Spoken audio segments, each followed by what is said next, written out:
Glória a Deus. Meus amados irmãos, vamos abrir nossa Bíblia hoje na Epístola do Apóstolo Paulo aos Gálatas, capítulo 5, e nós vamos ler apenas 2 versículos, 17 e 18. Perdão, 16 e 17. Gálatas 5, versículos 16 e 17. Amém? Amém. Glória a Deus. Então diz assim a palavra do Senhor: digo, porém, andai no Espírito e jamais satisfareis a concupiscência da carne. Porque a carne milita contra o Espírito e o Espírito contra a carne, porque são opostos entre si, para que não façais o que porventura seja do vosso querer. Amém? Amém. Vamos orar. Querido Deus e Pai celestial, nós te louvamos, bendizemos o teu nome por mais uma oportunidade de ministrar a tua palavra. Que tu venhas, Senhor, com toda a liberdade, falando aos nossos corações, renovando o coração de cada um dos teus servos que aqui estão. Que o Senhor esteja nos quebrando e fazendo novos, segundo o teu querer, segundo a tua vontade soberana. Que o Senhor possa sondar os nossos corações, se há em nós caminhos maus. Que o Senhor os retire de nós e nos conduza ao caminho eterno. E que essa palavra ela possa gerar vida em cada um de nós, em nome de Jesus. Amém? Amém. Queridos irmãos, nós temos ouvido muitas pessoas, algumas com dificuldades muito grandes na área da carnalidade, e por ouvir tantas pessoas falando sobre praticamente as mesmas coisas e as mesmas dificuldades, foi que o Senhor me levou a esse texto. Hoje, antes de vir para cá, uma irmã me telefonou, desesperada por algumas coisas que têm acontecido em sua casa. E aquele telefonema, na verdade, ele confirmou essa palavra que o Espírito tem para nós no dia de hoje. Só o Espírito Santo capacita a vencer a carne. Não tem jeito. Muitas vezes nós fazemos planos, muitas vezes nós dizemos, eu não vou fazer mais isso, eu não vou dizer mais isso dessa forma, mas se nós não nos submetermos à ação poderosa do Espírito Santo de Deus, nós não conseguimos vencer as nossas próprias inclinações. Então, o texto que nós lemos, ele está inserido num contexto maior, e todo o capítulo 5 desta epístola, ele trata da liberdade da graça sob a dependência do Espírito Santo de Deus. E é isso que nós precisamos entender. Nós saímos do legalismo do passado para a liberdade da graça de Deus. Só que liberdade da graça de Deus não é licença para dar vazão àquelas inclinações da nossa carne. A doutrina da graça, ela foi mal compreendida pelos judaizantes dos dias de Paulo e também pelos legalistas dos nossos dias. Nós às vezes nos embaraçamos com tantos usos e costumes e deixamos de observar aquelas coisas que são fundamentais tanto para o relacionamento uns com os outros como para o relacionamento com o nosso Deus. Claro que graça de Deus não é liberdade para pecar, mas é para fazer pela ação do Espírito Santo aquilo que Deus deseja que façamos. Nós só conseguimos andar no Espírito se nos enchermos do Espírito de Deus, à medida que nós permitimos que essa palavra de vida eterna, ela encha o nosso coração e nos conduza na direção que o Espírito deseja que possamos ir. O único meio de vencermos as inclinações da carne é nos submetermos inteiramente ao Espírito Santo. Só Ele capacita a vencer aquelas inclinações que estão lá dentro, que nasceram conosco, que estão lá dentro, apelando para que nós façamos aquilo que ela deseja. Não há vitória sem lutas. E o servo de Deus precisa compreender isso. Não há passe de mágicas no que diz respeito à santificação. É um dia de cada vez, é de vitória em vitória, de degrau em degrau, e assim a gente vai conseguindo superar as nossas inclinações. Há um livreto antigo, que eu acho que alguns irmãos aqui que têm mais tempo no Evangelho já ouviram falar. Esse livreto é intitulado Persiga a Santificação. Se não me falha a memória, o autor é chamado de Simonton Araújo. E é difícil eu me lembrar de um autor, mas o livreto ele é tão importante, ele é tão sucinto no que diz respeito às questões complexas da santificação, que todo crente, novo ou velho na fé, deveria lê-lo. Então esse livro aponta para o empenho do servo, aquele que teve o seu coração regenerado pelo Espírito de Deus, a viver uma vida de santidade separada daquelas armadilhas preparadas para que nós caiamos nelas. Então que nós possamos pedir ao Espírito de Deus que nos ajude a andar em santidade na presença do Senhor. A santificação, ela não é uma simples sugestão ou um conselho de Deus, mas é uma ordem de Deus. E o Senhor, Ele diz em sua palavra, Ele diz: sede santos, porque eu sou santo. E eu, mais uma vez, quero chamar a sua atenção que eu não estou falando aqui de exterioridades. Eu não estou falando de usos e costumes. Eu estou falando daquelas coisas que procedem do nosso coração. Jesus disse que do nosso coração, do coração do homem, é que procedem os maus desígnios. Eu gosto da oração do salmista quando ele diz: Senhor, sonda o meu coração. Se há em mim caminhos maus, conduze-me, Senhor, ao caminho eterno. Que nós possamos ter essa percepção, esse desejo no coração de permitir que o Espírito, que é o mestre por excelência, que ele possa ir na profundidade do nosso coração e fazer as mudanças, como nós acabamos de cantar: renova-me, Senhor, não quero ser igual. Quanto tempo faz de caminhada cristã? Quanto tempo faz em que você entregou a sua vida a Jesus Cristo? E o que foi que mudou de lá para cá na sua interioridade?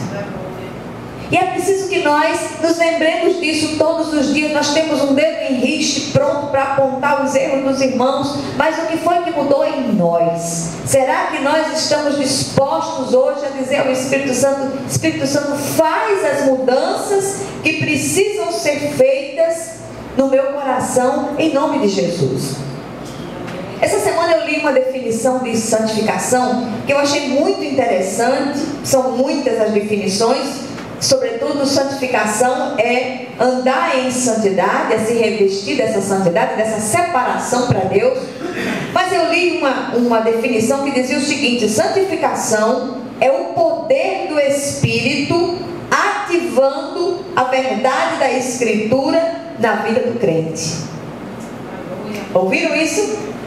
Santificação é o poder do Espírito Santo ativando a verdade da Escritura na vida do crente. Isso é tremendo demais. Será que a verdade da Escritura que está em seu coração tem sido ativada com a sua permissão, ativada pelo Espírito Santo de Deus, para que você não faça aquilo que porventura você quer fazer, mas que você faça aquilo que o Espírito deseja que você faça? Fica a reflexão, que nós possamos permitir que o Espírito faça uma grande revolução no nosso coração, em nome de Jesus. Sobretudo em tempos de uma religiosidade de exterioridade. O Senhor não se impressiona com os nossos jargões, o Senhor não se impressiona com as nossas falas piedosas, mas o Senhor, Ele é aquele que sonda mentes e corações, isso para dar a cada um segundo as suas obras. Amém? Há 4 mandamentos relativos ao Espírito Santo, os quais não podemos perder perder de vista. Lá vai. Não entristeçais o Espírito Santo, não apagueis o Espírito, enchei-vos do Espírito e andai no Espírito. Esses mandamentos são imprescindíveis para que nós possamos vencer as tentações, as nossas próprias inclinações. Quando falamos em vencer as tentações, trazemos à memória a tentação de Cristo, que foi emblemática, que foi significativa para nós. O Senhor enfrentou aquela tentação com o propósito de nos ensinar que é possível sim vencer o tentador, seus apelos, suas maquinações, suas proposições, bem como as fraquezas da nossa própria carne, ali representadas pela fome depois de um jejum de 40 dias e 40 noites. Jesus, ele, usando a verdade das Escrituras arraigada em seu coração, venceu todas as proposições do tentador e nós podemos vencer. Amém. E nós não podemos esquecer que o Senhor não exige nada de nós que Ele mesmo não tenha experimentado. Por isso, Jesus é chamado de o sumo sacerdote da nova aliança, que se compadece de nós, porque a nossa semelhança foi tentada em todas as coisas, mas sem pecados. Então, queridos, que nós possamos recorrer a esse sumo sacerdote amado, na hora da fraqueza, na hora da fragilidade, que nós possamos dizer a Ele: Senhor, vem ao meu coração, me fortalece nessa área, põe um guarda à porta dos meus lábios, olha essa inclinação para a ira, essa inclinação para a inveja, essa inclinação para tantas coisas. Se você continuar lendo aqui esse texto, esse contexto que nós tiramos esses 2 versículos, você vai ver que as obras da carne são conhecidas e são prostituição, impureza, lascívia, idolatria, feitiçarias, inimizades, porfias, ciúmes, iras, discórdias, dissensões, facções, invejas, glutonarias e coisas semelhantes a esta, a respeito das quais eu vos declaro, como já outrora vos preveni, que não herdarão o reino de Deus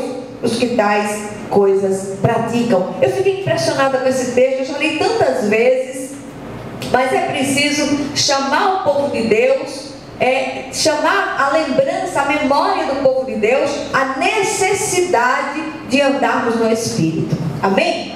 Então, queridos, o apóstolo Paulo, em Romanos capítulo 8, versículos 5 e 6, ele diz o seguinte: porque os que se inclinam para a carne cogitam das coisas da carne, mas os que se inclinam para o Espírito, das coisas do Espírito. Porque o pendor da carne dá para a morte, mas o do Espírito para a vida e paz. Amém? Então o texto livre, ele nos traz mais luz a este assunto. Aqueles 2 versículos que nós lemos no início, ele traz um pouco mais de luz a este assunto. E em primeiro lugar, no versículo 16, Paulo ordena a seus leitores que a única maneira de vencer a carne é andando no Espírito. A sua religiosidade de aparência exterior não o livrará do inferno. Mas se você realmente nasceu de novo da água e do Espírito, você precisa se submeter à ação soberana do Espírito Santo em seu coração. E o texto diz: digo, porém, andai no Espírito, e jamais satisfareis a concupiscência da carne. O Espírito e a carne têm desejos diferentes, são opostos, e isso é o que gera os conflitos. O corpo humano se inclinará para quem o dominar. Quando o Espírito Santo domina, andamos no Espírito. Mas quando entregamos o controle do corpo à carne, andaremos segundo os seus desejos, as suas concupiscências. Eu conheci uma serva do Senhor, ainda viva, já no alto dos seus 90 e tantos anos, e ela dizia: olha, eu sou assim e não vou mudar. E o que foi que o Senhor? O que foi que se operou no seu coração? Foi uma religiosidade apenas de aparência, porque você vem de uma família cristã, de confissão cristã evangélica, porque você nasceu num lar cristão e você se diz cristão?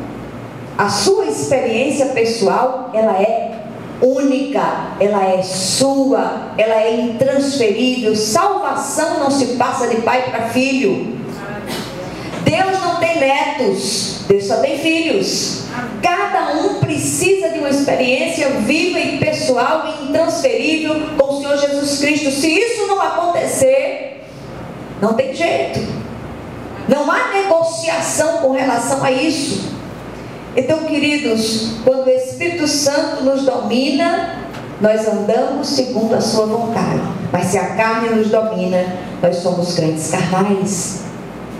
E o Senhor, Ele usa o apóstolo Paulo na primeira carta aos Coríntios, falando de uma forma muito dura aqueles cristãos que estavam ali em Corinto. Era uma igreja jovem, mas era uma igreja que possuía quase a totalidade dos dons. Mas ainda assim, o apóstolo, ele pega pesado com aqueles irmãos, porque eles eram carnais, e eles não podiam entender aquilo que o apóstolo falava, porque coisas espirituais são conferidas com coisas espirituais, em nome de Jesus.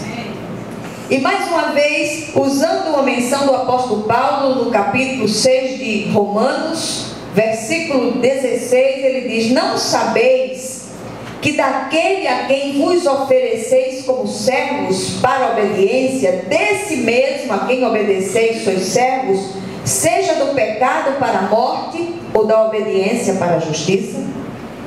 Queridos, esses desejos, eles são ilustrados na Bíblia de várias maneiras.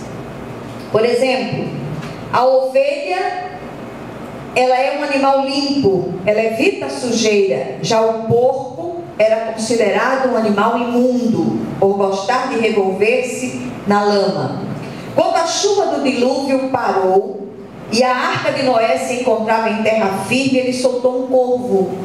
Corvo é considerado uma ave imunda, carniceira, se alimenta de carniça. E esse corvo não voltou, porque certamente encontrou alimento em abundância, que eram os cadáveres em decomposição. Mas quando Noé soltou uma pombinha, ave limpa, ela voltou, porque não havia pouso para ela, não havia lugar limpo onde ela pudesse se alimentar. Então Noé soube ao certo, depois ele soltou a pombinha outra vez e ela não voltou, então ele soube que ela havia encontrado um lugar limpo para pousar e que, portanto, as águas do dilúvio haviam baixado. A velha natureza é como o corvo e o porco, que estão sempre procurando algo imundo para se alimentar. Já a natureza regenerada pelo Espírito, ela é comparada à pequena pombinha e à ovelha que busca sempre o que é limpo para alimentar-se. O desejo do meu coração é que essa palavra ela entre. A verdade da palavra, ela gere vida no seu coração, ao ponto de você dizer: Senhor, eu tenho caído nessa área, eu tenho te entristecido aqui, sobretudo nas áreas dos relacionamentos pessoais, dos relacionamentos conjugais, dos relacionamentos entre pais e filhos, dos relacionamentos entre irmãos, dentro e fora da igreja. Nós precisamos permitir que o Senhor faça as mudanças que precisam ser feitas em nós. E o apóstolo Paulo, ainda trazendo mais luz a esse assunto, na parte A do versículo 17, Paulo também explica que carne e espírito são opostos. Ele diz: porque a carne milita contra o espírito e o espírito contra a carne, porque são opostos entre si. Não dá para haver harmonia entre carne e espírito, porque são opostos entre si. Amém? O cristão não é capaz de vencer a carne simplesmente pela sua vontade. Eu deixei esse vício porque eu quis, eu tive força de vontade. Não, você deixou porque o Espírito lhe assistiu na sua fraqueza. Do contrário, você não conseguiria vencer aquela inclinação tão violenta da sua carne. Amém? Essa vitória sobre a carne não acontece pela própria força, mas pela submissão à vontade do Espírito Santo. O não salvo não experimenta essa luta interior, porque está totalmente sob o controle da carne. O cristão, sim, ele vive essa luta continuamente. Aliás, alguns autores dizem que o cristão é uma guerra civil ambulante. A carne puxa para um lado, o Espírito puxa para o outro, mas se aquele cristão alimentar mais a carne, com certeza ele estará irremediavelmente perdido. Então, queridos, vai prevalecer o lado que for mais bem equipado e mais bem alimentado. Por isso há cristãos carnais e cristãos espirituais. Há 3 inimigos do cristão que nós não podemos perder de vista: o mundo, o diabo e a carne. Eles trabalham em conjunto, é a trindade maligna, é uma parceria infernal para derrubar o crente, e nós não podemos negligenciar isso. Por isso as exortações do Senhor no sentido de orar e vigiar sempre. O mundo oferece todo o leque de opções para você pecar. O diabo estimula você a aceitar as ofertas sedutoras do mundo com aquela célebre frase: faz isso porque não tem nada demais, não tem problema. Mas é a sua carne que clama, que tem fome pelo pecado e cede às pressões dos outros 2 inimigos. Então cabe ao cristão matar a carne de fome, se submetendo ao Espírito Santo de Deus. Amém? Em terceiro lugar, quando o Espírito Santo enche o crente, ele assume o controle de sua vida. Versículo 17, a parte B do versículo diz: para que não façais o que porventura seja do vosso querer. Amém? A vida cheia do Espírito produz santificação, e santificação produz vida cheia do Espírito. É um ciclo contínuo que não cessa, não pode cessar, porque se ele for interrompido, você cai. Amém? Amém. O cristão cheio do Espírito não procura satisfazer as suas próprias vontades, inclinações, mas a vontade do Espírito que nele habita. Esse crente manifesta um caráter semelhante a Cristo. Vence o pecado, o mundo e a carne, ora de acordo com a vontade de Deus, não negligencia seus relacionamentos e suas responsabilidades, tem poder para um evangelismo audacioso e eficiente. Olha, a santificação, ela gera autoridade. A santificação, ela gera vida abundante. E quanto mais nós experimentamos essa vida abundante da parte de Deus, mais as coisas começam a se mover na nossa direção. Amém? Então, como podemos vencer essa luta?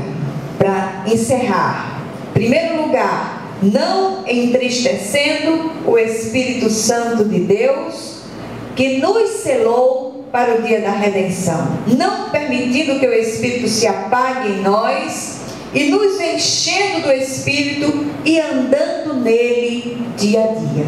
Isso é uma batalha ininterrupta. Eu não estou dizendo que isso aqui é coisa fácil, que você vai sair daqui num estalar de dedos, você vai conseguir fazer tudo isso. Você vai precisar se submeter, deixar o orgulho de lado e permitir que o Espírito faça as mudanças que são necessárias. De que maneira andamos no Espírito? Através de um relacionamento íntimo com o Senhor, através da oração, se preciso do jejum específico e da renovação de nossa mente pela palavra de Deus. Não existe mágica, existe disciplina espiritual de buscar satisfazer a vontade de Deus pelo poder do seu Espírito. E eu queria encerrar com a palavra do apóstolo Paulo em Romanos 6, versículos 12 a 14, que diz o seguinte: Não reine, portanto, o pecado em vosso corpo mortal, de maneira que obedeçais às suas paixões, nem ofereçais cada um os membros do seu corpo ao pecado como instrumentos de iniquidade, mas oferecei-vos a Deus como ressurretos dentre os mortos, e os vossos membros a Deus como instrumentos de justiça, porque o pecado já não terá domínio sobre vós, pois não estáis debaixo da lei, e sim da graça. Que o Senhor possa aplicar essas palavras de vida eterna ao seu coração e traga as transformações necessárias em nome de Jesus. Amém? Vamos orar uns pelos outros.